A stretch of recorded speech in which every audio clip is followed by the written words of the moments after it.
Hello नमस्कार good morning सुप्रभात मेरे शेर और शेरनियों। परिवर्तन की क्लास फूल पत्ती की क्लास में आप सभी का हार्दिक स्वागत है। सबसे पहले तो दोस्तों आप सभी को अंतर्राष्ट्रीय योग दिवस की ढेरों शुभकामनाएं। आपके अंदर दोस्तों जो योग है वो परिवर्तन ला सके, आपको मेडिटेट कर सके। और मेरे प्यारे साथियों, अंतर्राष्ट्रीय योग दिवस का भरपूर क्या करना है, आप सभी को फायदा जरूर उठाना है। और इसके लिए 6:30 बजे दोस्तों यूट्यूब पर उत्कर्ष क्लासेस द्वारा आपके लिए एक विशेष सत्र का आयोजन भी कराया जा रहा है। अब देखिए मेरे दोस्तों, आज हम डिस्कस करेंगे किसके बारे में। आज डिस्कस करने वाले हम दोस्तों रिवीजन के बारे में। जून माह के जो महत्वपूर्ण सवाल है उनको दोस्तों हम देखने वाले हैं। थोड़ा राजूरी टीम के पास आज समय कम है, इसलिए हम थोड़ा जल्दी करेंगे दोस्तों, लेकिन अपने कीमती समय में से आपके लिए उन्होंने 20 मिनट तो निकाल ही लिए। तो देखिए आज का motivational quote, education is the movement from darkness to light. जो शिक्षा है ये क्या है, एक आंदोलन है दोस्तों, जो आपको अंधकार से प्रकाश की ओर लेकर जाएगी। आपके अंदर परिवर्तन करने का सबसे महत्वपूर्ण हथियार क्या है, वो है दोस्तों एजुकेशन। और एजुकेशन लेने के बाद आपको अवेयर होना पड़ेगा, आपको जागरूक होना पड़ेगा। तो मेरे दोस्तों, शिक्षा वह शेरनी का दूध है जो जितना पिएगा वो उतना ही दहाड़ेगा, ये कहा था हमारे बाबा साहब भीमराव अंबेडकर ने। तो आइए देखिए आज का पहला सवाल, हाल ही में किस देश के राष्ट्रपति ने विश्व स्वास्थ्य संगठन से संबंध समाप्त करने की घोषणा की है। तो मेरे दोस्तों किसने की है, अमेरिका ने की है। किसने, अमेरिका ने की है संबंध समाप्त करने की घोषणा। किससे, विश्व स्वास्थ्य संगठन से। और आप जानते हो जो वर्ल्ड हेल्थ ऑर्गेनाइजेशन है, 7 अप्रैल 1948 को क्या हुई, इसकी स्थापना होती है। 7 अप्रैल को ही हम विश्व स्वास्थ्य दिवस बनाते हैं। और अमेरिका पेट्रोल पंप भाई साहब ने कह दिया है कि हम क्या छोड़ेंगे,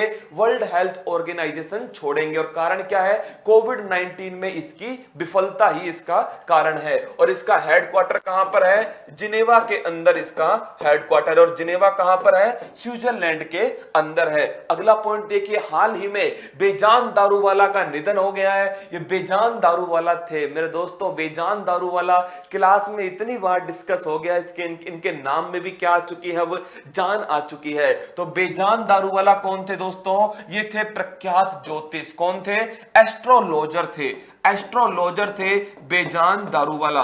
तो एस्ट्रोलॉजर थे दोस्तों, और इन्होंने किसकी भविष्यवाणी की थी, बिल्कुल सही बता रहे हैं आप सभी लोग, राजीव गांधी की हत्या की भविष्यवाणी भी इन्होंने की थी। और साथ में मोदी जी की जीत की भविष्यवाणी भी इन्होंने की थी। अगला क्वेश्चन देखिए, क्वेश्चन नंबर 3। हाल ही में फोर्ब्स ने विश्व के 100 सर्वाधिक कमाई करने वाले खिलाड़ियों की सूची जारी की है।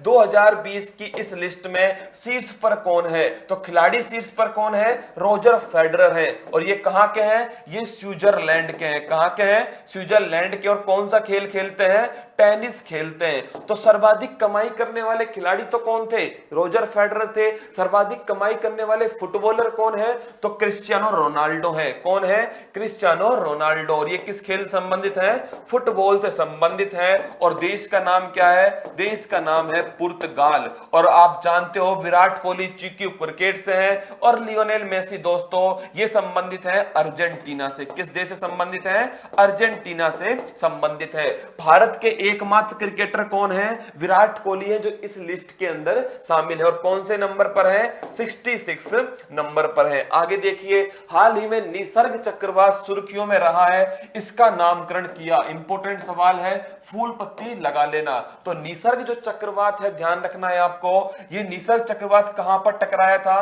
तो ये टकराया था महाराष्ट्र और गुजरात के तट पर। कहां पर, महाराष्ट्र और गुजरात के तट पर टकराया था निसर्ग चक्रवात। और आपको पता है चक्रवात हमेशा कौन से वायुदाब के केंद्र में बनता है, निम्न वायुदाब के केंद्र में बनता है, जिसके कारण क्या होती है, वर्षा होती है। क्या होती है, वर्षा होती है। और ये निसर्ग जो नाम है वो किसने दिया है, बांग्लादेश ने दिया है। किसने दिया है, बांग्लादेश ने दिया है। इससे पहले एक चक्रवात आया था, जो आया था अम्फान। क्या नाम था इसका, अम्फान। और आपको पता है ये अम्फान नाम कहां पर टकराया था, तो कोलकाता और ओडिशा में टकराया था। तो वेस्ट बंगाल और ओडिशा के अंदर ये टकराया था और ये नाम दिया था थाईलैंड ने। किसने दिया था? थाईलैंड ने ये नाम दिया था। तो इसका आंसर क्या है? शेख हसीना जुल्फों वाली बांग्लादेश इसका क्या है? सही आंसर है। अगला क्वेश्चन देखिए, हाल ही में केंद्र सरकार ने प्रधानमंत्री स्वनिधि योजना शुरू की है। इस योजना के तहत किन्हें सूक्ष्म ऋण उपलब्ध कराया जाता है? तो स्वनिधि योजना, और स्वनिधि का मतलब क्या है? स्ट्रीट वेंडर आत्मनिर्भर निधि योजना। मतलब जो रेहड़ी पटरी वाले हैं दोस्तों, जिनको सर्वाधिक नुकसान हुआ है कोविड-19 के कारण, उनके जो रोजगार थे वो समाप्त हो गए, उनकी आजीविका के जो साधन थे वो समाप्त हो गए। तो ऐसी स्थिति में दोस्तों, ऐसी स्थिति में उन्हें रोजगार देने के लिए, उन्हीं की आजीविका में बेहतर करने के लिए कौन सी योजना स्टार्ट होती है? प्रधानमंत्री स्वनिधि योजना स्टार्ट होती है। तो संबंध है किससे? रेहड़ी पटरी विक्रेताओं से। और आपको ध्यान रखना है, जो ये योजना है इसके अंदर क्या होगा? इन्हें विशेष ऋण सुविधा मिलने वाली है। और ये विशेष जो ऋण सुविधा है वो कौन सी है? कि 10,000 रुपए तक का अगर लोन लेते हैं ये, तो 1 वर्ष का समय मिलेगा इसे चुकाने के लिए। और अगर 1 वर्ष में इसे चुका दिया तो 7% की क्या मिलेगी? ब्याज पर सब्सिडी मिलेगी। सब्सिडी का मतलब क्या होता है? सहायता होती है। क्या होता है मेरे दोस्तों? सहायता होती है। आप ऐसा समझ लीजिए कि अगर आपके पापा ने आपको क्या करा? आपके पापा ने आपको रुपये दिए तो आप वापस रुपये लौटाओगे थोड़ी उन्हें। ऐसे ही होता है दोस्तों। केंद्र सरकार क्या करती है? केंद्र सरकार सब्सिडी देती है राज्य सरकारों को। अब राज्य सरकार वापस तो देगी नहीं, उनको पता है ये बात दोस्तों। आपके पापा को भी पता है कि आप 1 रुपया वापस नहीं देने वाले हैं। अब देखिए अगला पॉइंट क्या है। हाल ही में सुर्खियों में रहे आई कांट ब्रीथ और ब्लैक लिप्स मैटर आंदोलन का संबंध किस देश से ज्यादा तूल पकड़ चुका है दोस्तों? I can't breathe. और ये किसी एक देश की सीमा में नहीं रुक पाया है। आपको पता है अमेरिका से ये इंग्लैंड पहुंच गया। आपने देखा होगा दोस्तों, इंग्लैंड में लॉर्ड क्लाइव की मूर्तियां तोड़ दी गई थी। तो पूरे विश्व के अंदर फैल चुका है ये कौन सा? I can't breathe. और ये स्टार्ट हुआ था कहां से? अमेरिका से स्टार्ट हुआ था। जब अमेरिका में एक अश्वेत व्यक्ति हैं जिनका नाम है जॉर्ज फ्लॉयड। क्या नाम है? George Floyd. इनकी हत्या कर दी दोस्तों। किसके द्वारा? एक श्वेत पुलिस कर्मी के द्वारा इनकी हत्या कर दी गई। और इनकी जो गर्दन थी उस पर घुटना रख करके उनकी हत्या हुई थी। और दोस्तों ये कह रहे थे कि मैं श्वास नहीं ले पा रहा हूं, इसलिए इसका नाम क्या है? I can't breathe. तो ध्यान रखना, अमेरिका से स्टार्ट होता है। इसके बाद में ये आंदोलन इंग्लैंड में है। और इंग्लैंड में जो लॉर्ड क्लाइव है, कौन है? जो लॉर्ड क्लाइव है, इनकी भी मूर्तियां तोड़ी गई है। अगला क्वेश्चन, भारतीय उद्योग परिसंघ का वर्तमान अध्यक्ष कौन है जिनकी देखरेख में हाल ही में वार्षिक सत्र आयोजन हुआ है? तो आपको ध्यान रखना है कौन है? उदय कोटक जो है दोस्तों, वो भारतीय उद्योग जो परिसंघ है इसके क्या है? वर्तमान अध्यक्ष है। और वार्षिक सत्र का आयोजन हुआ है अभी। और यह भी ध्यान रखना है, इस सत्र में हमारे प्रधानमंत्री मोदी जी भी गए थे और उन्होंने आत्मनिर्भर भारत जो है इसके बारे में क्या किया था? बल दिया था। इसका सीधा सा मतलब है मेक इन इंडिया को प्रमोट करना, जो हमारे घरेलू उद्योग है उन्हें प्रमोट करना, हमारे निर्यात को बढ़ाना और आयात को कम करना। तो इसका आंसर क्या है? इसका आंसर है उदय कोटक। हाल ही में बागजन गाम तेल के कुएं में हुए ब्लो आउट के कारण सुर्खियों में है। ये गांव स्थित है। तो पहली बात तो पोस्टमार्टम करेंगे किसका? बागजन गांव का। तो मेरे लाडलो, ये बागजन गांव कहां पर स्थित है? असम के अंदर स्थित है। कहां पर स्थित है? असम के अंदर स्थित है। और इसमें हुआ क्या? ये जो तेल का कुआं है, तेल और गैस का कुआं, इसमें जो दबाव लगाया जा रहा था, ये दबाव क्या हो गया? ये प्रेशर जो है, वो दबाव जो है वो बढ़ गया। क्या हो गया? दबाव बढ़ गया। और इस दबाव के बढ़ने से यहां पर जो गैस थी वो क्या हो गई? बाहर निकल गई। गैस का क्या हो गया? रिसाव हो गया। और इस रिसाव को बोलते हैं क्या? Blow out. क्या कहते हैं? ब्लो आउट कहते हैं इस रिसाव को। और कहां पर हुआ है? असम के अंदर हुआ है। तो ये कहां पर? असम के अंदर। बाद में तो क्या हुआ? बाद में तो इस ब्लो आउट पर कंट्रोल नहीं हुआ और साथ में क्या हो गई? भीषण आग लग गई। और इस आग के दायरे में एक नेशनल पार्क आ गया जो डिब्रू साइखोवा नेशनल पार्क है। तो याद रखना है आपको कि इसके चपेट में कौन सा नेशनल पार्क आ गया? Dibru Saikhowa national park. प्रत्येक वर्ष जून माह की किस तारीख को विश्व पर्यावरण दिवस के रूप में मनाया जाता है? इंपॉर्टेंट क्वेश्चन है दोस्तों। 5 जून को बनाते हैं हम विश्व पर्यावरण दिवस। पहला कब बनाया गया? 1974 में बनाया गया। और इसके दोस्तों होस्ट किसने किया था? अमेरिका ने किया था। और इसकी जो थीम थी वो थी ओनली वन अर्थ, मतलब केवल एक ही क्या है? पृथ्वी है जहां पर हम रह सकते हैं। अगला देखिए, 2019 में होस्ट करने वाली कंट्री कौन थी? तो वो थी मेरे दोस्तों चाइना। कौन थी? चाइना थी। और इसकी थीम क्या थी? Beat the air pollution. किसको हराना है? वायु प्रदूषण को हराना है। और 2020 में इसकी थीम क्या है? 2020 में ध्यान रखना है आपको, सेलिब्रेटिंग बायोडाइवर्सिटी। क्या है? सेलिब्रेटिंग बायोडाइवर्सिटी, जैव विविधता को बनाना। और यही क्या है? यही टाइम है प्रकृति के लिए। Celebrating biodiversity, it's time to nature. जो सब्जेक्ट है इसका क्या है? It's time to nature. और थीम क्या है? Celebrating biodiversity. और होस्ट कंट्री कौन सी है? तो होस्ट कंट्री है दोस्तों कोलंबिया। और कोलंबिया की हेल्प कौन करेंगे? कोलंबिया की हेल्प करेगा जर्मनी। कौन करेगा? हिटलर बाबा दोस्तों, जर्मनी करेगा हिटलर बाबा कोलंबिया की हेल्प। अगला क्वेश्चन देखिए, हाल ही में चंद्र ग्रहण देखा गया है। आपने तो सूर्य ग्रहण भी देख लोगे आज। चंद्र ग्रहण की परिस्थिति कब उत्पन्न होती है? आज सूर्य ग्रहण भी है दोस्तों, है ना? सूर्य ग्रहण देखना मत, लेकिन आज है सूर्य ग्रहण। चंद्र ग्रहण का मतलब क्या होता है? देखिए, चंद्र ग्रहण हो चाहे कोई सा भी ग्रहण हो, इस ग्रहण के लिए जरूरत पड़ेगी दोस्तों सिजगी कंडीशन की। किसकी पड़ेगी? सिजगी कंडीशन। अब ये सिजगी क्या बीमारी है? तो देखिए, सिजगी का मतलब है जब सूर्य, पृथ्वी और चंद्रमा ये तीनों क्या हो? एक ही सीध में हो। सूर्य, पृथ्वी और चंद्रमा ये तीनों एक सीध में होंगे तो इसे बोलते हैं हम सिजगी। अब देखिए, सूर्य तो हमेशा क्या हो गया? फिक्स हो गया। क्या हो गया? फिक्स हो गया। चेंज कौन हो सकते हैं? पृथ्वी और चंद्रमा आपस में चेंज हो सकते हैं। तो दो कंडीशन बन सकती हैं, जब दोस्तों जब सूर्य हो और बीच में मून आ जाए, अर्थ, मून आ जाए बीच में और इसमें क्या हो दोस्तों? अर्थ। एक ये कंडीशन बन सकती है। दूसरी कौन सी बन सकती है? सूर्य हो और बीच में कौन आ जाए? बीच में दोस्तों पृथ्वी आ जाए और फिर कौन हो? फिर हो दोस्तों चंद्रमा। तो दो कंडीशन बन सकती है। अगर चंद्रमा बीच में आ गया दोस्तों, चंद्रमा बीच में आ गया, यहां पर देखिए, यहां पर होगा दोस्तों कौन सा? चंद्र ग्रहण। कौन सा होगा? ये होगा चंद्र ग्रहण। तो यहां पर देखिए, जब सूर्य, चंद्रमा और पृथ्वी के बीच में आ जाए, मैंने कह दिया सूर्य तो अपनी स्थिति चेंज ही नहीं कर सकता।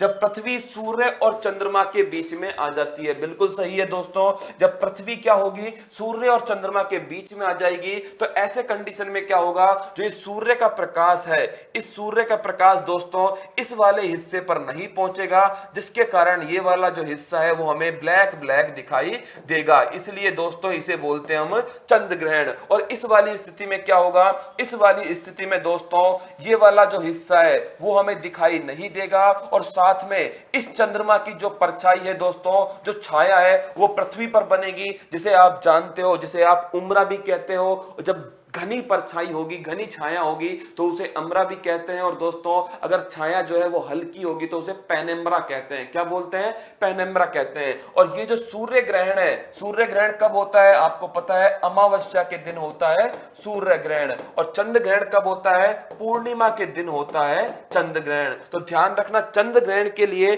सूर्य और चंद्रमा के बीच में, सूर्य और चंद्रमा के बीच में पृथ्वी का आना क्या है? जरूरी है। तो इसका ऑप्शन नंबर बी क्या हो गया? सही आंसर हो गया। हाल ही में United Nation Association for Development and Peace ने किसे गुडविल एम्बेसडर टू पुअर नियुक्त किया है? तो किसे किया है? एम नेत्रा को किया है। ये 13 साल की बच्ची है दोस्तों, तमिलनाडु की, मदुरई की, मंदिरों का शहर है जो मदुरई, वहां की है। और इन्होंने जो अपनी जो सेविंग की थी अपनी पढ़ाई के लिए, वो सेविंग इन्होंने गरीब बच्चों को खाना खिलाने के लिए खर्च कर दी। इसीलिए इन्हें गुडविल एम्बेसडर टू पुअर बनाया गया है। अगला क्वेश्चन देखिए, हाल ही में किस भारतीय को रिचर्ड डॉकिंसन पुरस्कार से सम्मानित करने की घोषणा की गई है। तो मेरे दोस्तों वो कौन है?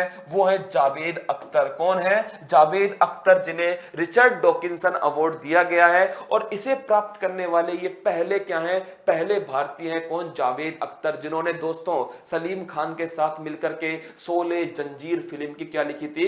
स्क्रिप्ट लिखी थी। अब देखिए, अगर मैं बात करूं जावेद अख्तर दोस्तों, तो रिचर्ड डॉकिंसन जो अवार्ड है वो दिया जाता है तर्क संगत बात करने के लिए, और साथ में दोस्तों तर्क संगत के साथ में बेबाक बात रखने के लिए, अपनी बात को रखने के लिए। और बात कैसी होनी चाहिए? रिलेवेंट होनी चाहिए, तर्क संगत होनी चाहिए। हाल ही में विश्व खाद्य सुरक्षा दिवस बनाया गया है। यह बनाया जाता है तो कब बनाते हैं? 7 जून को बनाते हैं विश्व खाद्य सुरक्षा दिवस। तो वर्ल्ड फूड सिक्योरिटी डे बनाते हैं 7 जून को, और इसकी थीम क्या है? फूड सेफ्टी, क्या? खाद्य सुरक्षा, सभी का व्यवसाय, इसकी क्या है? थीम है। अगला क्वेश्चन देखिए, क्वेश्चन नंबर 14। हाल ही में गैरसैंण को किस राज्य ने अपनी ग्रीष्मकालीन राजधानी घोषित किया है? तो किसने किया है? उत्तराखंड ने किया है गैरसैंण को अपनी ग्रीष्मकालीन राजधानी। ये गैरसैंण जो है दोस्तों पहाड़ी इलाका है, और पहाड़ी क्षेत्रों में जो पहाड़ी लोग हैं वो चाहते हैं कि जो हमारी राजधानी है वो पहाड़ के ऊपर ही, पहाड़ के अंदर ही होनी चाहिए। इसलिए दोस्तों जो चमोली डिस्ट्रिक्ट है, आपको पता है पूरा हिली डिस्ट्रिक्ट है, कौन सा? चमोली डिस्ट्रिक्ट। इस चमोली जिले में स्थित है गैरसैंण, जिसे उत्तराखंड की ग्रीष्मकालीन राजधानी बनाया गया है। उत्तराखंड की जो राजधानी है वो कौन सी है? देहरादून है। और जिसे हम देवों की नगरी कहते हैं, किसको? उत्तराखंड को। और आप जानते हो 4 धाम जो यात्रा है, गंगोत्री, यमुनोत्री, केदारनाथ, बद्रीनाथ, इनको मिलाने वाली जो सड़क का निर्माण है वो भी उत्तराखंड ही कर रहा है। अगला क्वेश्चन, हाल ही में संयुक्त राष्ट्र महासभा का कौन सा अधिवेशन सुर्खियों में है जो सितंबर में आयोजित होना है? तो कौन सा है? 75 नंबर का है, क्योंकि आपको पता है जो यूएन है इसकी स्थापना कब हुई थी? 24 अक्टूबर 1945 को स्थापना हुई थी। कब हुई थी? 24 अक्टूबर 1945 को स्थापना हुई थी, और इसकी स्थापना को 75 वर्ष क्या हो चुके हैं? पूर्ण हो चुके हैं। और इसका जो मुख्यालय है वो कहां पर है? न्यूयॉर्क के अंदर है। और आपको पता है जो महासभा होती है, संयुक्त राष्ट्र का हर मेंबर शामिल होगा महासभा के अंदर, जनरल असेंबली के अंदर। इसीलिए बोलते हैं इसको पार्लियामेंट ऑफ द वर्ल्ड, विश्व की संसद। तो आंसर क्या है इसका? Option number 3। हाल ही में विश्व महासागर दिवस कब बनाया गया है? तो ये 8 जून को। मैंने आपको बताया 1 जून को वर्ल्ड मिल्क डे, 5 जून को वर्ल्ड एनवायरनमेंट डे, 7 जून को वर्ल्ड फूड सिक्योरिटी डे, और 8 जून को वर्ल्ड ओशियन डे। और इसकी थीम क्या है? इसकी थीम है innovation for the sustainable ocean, मतलब कि जो सतत हमारे महासागर हैं उनके लिए क्या करना? नवाचार को बढ़ावा देना। तो ऑप्शन नंबर बी सही है। हाल ही में लोनार झील सुर्खियों में है। आपको पता है दोस्तों चमत्कारी झील है, कौन सी? लोनार झील। इसका जो पानी है वो क्या कर रहा है? रंग बदल रहा है इंसान को देख करके। मेरे दोस्तों जो पानी है उसका रंग क्या हो चुका था? कभी लाल हो गया, फिर बाद में उसका रंग क्या हो गया? पिंक हो गया, गुलाबी हो गया। ये लोनार झील कहां पर स्थित है? महाराष्ट्र के अंदर स्थित है। और आपको ये जानना चाहिए कि लोनार झील जो है वो उल्का पिंड के गिरने पर बनी थी। क्या? जो उल्का पिंड था इसके गिरने के बाद बनी कौन सी झील? लोनार झील, जो कि महाराष्ट्र के अंदर स्थित है। अगला क्वेश्चन, हाल ही में चकहाओ सुगंधित चावल को भौगोलिक संकेतक प्राप्त हुआ है। ये चावल कौन से कलर का होता है? तो ध्यान रखना, इस चावल को ही कहते हैं ब्लैक राइस। क्या बोलते हैं? ब्लैक राइस भी कहते हैं। और ये मणिपुर का है। कहां का है? मणिपुर का है मेरे दोस्तों। और बड़ा ही क्या होता है? सुगंधित होता है और पौष्टिक होता है। कौन सा? चकहाओ। ज्योग्राफिकल इंडिकेटर दोस्तों आपको पता है उस स्थान की विशेषता के आधार पर कोई प्रोडक्ट है वो जो महत्व रखता है उसे मिलता है ज्योग्राफिकल इंडिकेटर। जैसे बीकानेर की भुजिया को मिला हुआ है, तो अभी किसको मिला है? हाल ही में तेलिया रुमाल को मिला है तेलंगाना में। और दोस्तों जो कोहराब पेंटिंग है कहां पर? झारखंड हजारीबाग की पेंटिंग है, उसको भी मिला है। केसर को मिला है जीआई टैग। बिहार की शाही लीची को मिला है जीआई टैग। पहला मिला था दार्जिलिंग की चाय को। किसको मिला था? दार्जिलिंग की चाय को। हाल ही में मुंबई में आई फ्लो मुंबई प्रणाली का उद्घाटन किया गया है। ये क्या है? आई फ्लो, फ्लो का मतलब होता है बहना। एक्चुअली में होता क्या है, जो मुंबई है यहां पर जो जल निकासी सिस्टम है वो बहुत ही लचर अवस्था में है, क्योंकि यहां पर जनसंख्या क्या है? अधिक है, और संसाधन क्या है? है जनसंख्या के हिसाब से कम है। जब भी क्या होता है यहाँ पर बारिश होती है क्योंकि तट के समीप है, इसलिए एक तो मानसून से बारिश अधिक होती है और दूसरा निसर्ग चक्रवात जैसे क्या होते हैं जो साइक्लोन होते हैं, इनके कारण तेजी से बारिश होती है। पानी को निकलने की जगह मिलती नहीं, पानी इकट्ठा हो जाता है, जिसे हम क्या बोल देते हैं, बाढ़ कह देते हैं, फ्लड कह देते हैं। तो दोस्तों शहरी अगर हमारा जल निकासी सिस्टम है इसे हम बेहतर कर लेंगे, ड्रेनेज सिस्टम को अच्छा कर लेंगे तो पानी अपने आप ही नहीं रुकेगा। इसके लिए दोस्तों एक प्रणाली डेवलप की गई है, आई फ्लो मुंबई सिस्टम। तो बाढ़ चेतावनी प्रणाली है कौन सी, आई फ्लो मुंबई सिस्टम। और हाल ही में किसे विश्व खाद्य पुरस्कार 2020 से नवाजे जाने की घोषणा की है।